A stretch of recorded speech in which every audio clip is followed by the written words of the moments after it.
Esta oración de Jesús siempre ha sido para nosotros una palabra misteriosa. Una palabra oración que nos sorprende y nos reconforta al mismo tiempo, que nos alienta en medio de nuestras oscuridades, porque Él ha ido por delante y las ha querido pasar. Esta palabra de Jesús en la cruz ha sido siempre causa de muchas polémicas y discusiones, y yo creo que es absurdo discutir cuando nos hallamos ante el misterio.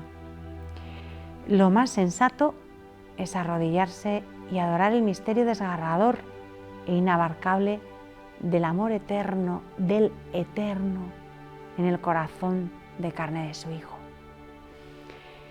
Jesús en este momento está rezando el Salmo 21. Lo deducimos porque Él, en su oración personal, llama siempre a Dios Padre, Abba, no Dios mío.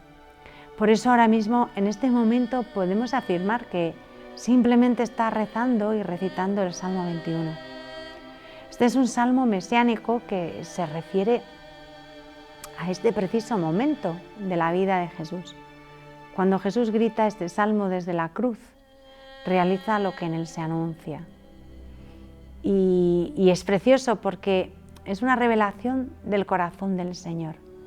Si no tuviéramos a Jesús sirviéndose de este salmo para gritar su angustia, podríamos pensar que Jesús no sufría realmente, que sobrellevaba con mucho ánimo y mucho gozo los dolores de la pasión y que tenía una especie de plus de aguante, ¿no?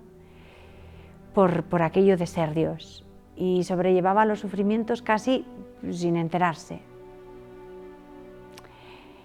Y eso no es verdad. En Jesús, en este momento, hay algo, una situación, un estado interior que es misterioso y nos cuesta comprender. Por eso insisto en entrar en el misterio de puntillas, para luego caer de rodillas y adorar. Intentemos por un momento imaginar esa negrura, esa tremenda oscuridad. Su actuación mesiánica cargando con el pecado del mundo. Sabemos, porque Juan nos lo dice 3 veces en el Evangelio, al menos 3 veces, que a Jesús le turbaba el recuerdo de este momento. Es un misterio. Sabemos un poco del dolor de su corazón en Getsemaní y sabemos que con esa negrura y esa angustia vive toda su pasión y también su crucifixión. Sabemos que la idea de este momento, de su hora, le turbaba, le angustiaba. Para él no fue fácil, en cuanto a hombre, aceptar y asumir la pasión. Y no solo la pasión, sino la redención. Es su vocación, sin duda. Para esto ha venido y Él lo sabe y Él lo quiere. Pero tiene que responder a la vocación más difícil que un ser humano haya podido recibir, con una voluntad absolutamente humana, como la vuestra y como la mía. Tiene que llevar a cabo la obediencia más difícil, sin ningún plus, sin ningún añadido, sin ninguna ventaja. Tiene que obedecer con una voluntad humana, igual que la mía. Y está físicamente destrozado, moralmente sin honor, humillado, despreciado. Está como enfangado por el pecado del mundo que le ahoga y le oprime, haciéndose realidad en él las palabras de la Escritura que dicen: maldito todo aquel que cuelga de un madero. Está ahí como un maldito de Dios y de los hombres también, hundido en un pozo de dolor inconmensurable. Levanta sus ojos, buscando luz en medio de su oscuridad, y clama, ruega, suplica. Llama al Padre y le confía su oscuridad interior y el sentimiento de desamparo de su corazón. Clama a su Padre, busca a su Padre, le confía su estado interior de angustia y de soledad, el frío de su alma y el sentimiento del peso del pecado sobre él.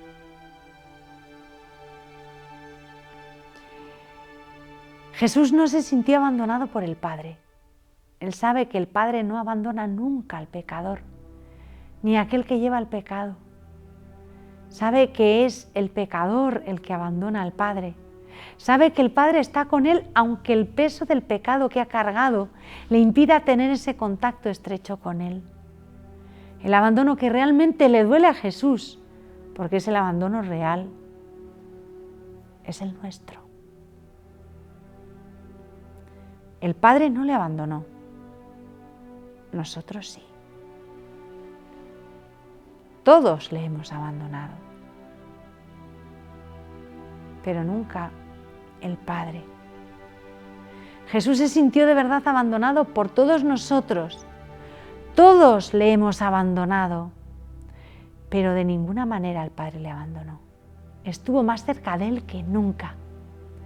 El Hijo amado es ahora más amado que nunca, pues es el momento del amor extremo de Jesús a nosotros y del Padre al Hijo, y nos enseña a confiar en medio de la oscuridad más densa. Cuando no comprendemos, cuando nada parece tener sentido, hay que confiar. Tenemos que acercarnos con infinita confianza y respeto a esta situación interior de Jesús, mientras escuchamos sus palabras. Tenemos que intentar escucharlas con los oídos de la Virgen, que sin tener ningún pecado, no como nosotros que sí los tenemos, acoge con su Hijo el pecado de la humanidad para redimirnos. A esta situación interior de Jesús tenemos que acercarnos con muchísima confianza y con un profundo respeto cuando le escuchamos hablar, cuando escuchamos su palabra. Tenemos que acercarnos a Él y pedirle que nos sostenga y nos conforte en nuestras oscuridades interiores, sobre todo en esos momentos en que el sufrimiento hace que nos sintamos abandonados de Dios y que nos preguntemos ¿dónde está Dios?